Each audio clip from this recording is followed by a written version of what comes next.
Hello guys, welcome back to LANapp. For today's video, we are going to show you how to change page width in Shopify Dawn theme. So if you're interested, let's start tutorial. So you might be wondering how to exactly change the page width on your Shopify here. Well, especially if you're using the Dawn theme, this one is pretty easy.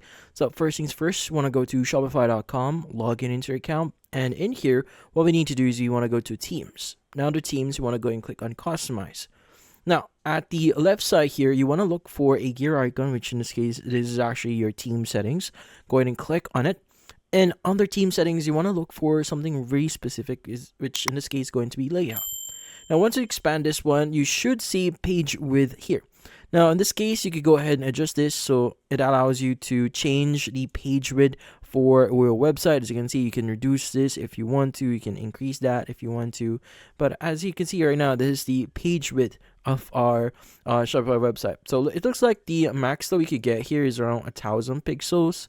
So you could go ahead and reduce this, but I wouldn't recommend that. It's just going to revert that to 1,000. But yeah, so in this case, that's about it. So hopefully this video was able to help you. Like and subscribe to LANapp. Thank you for watching.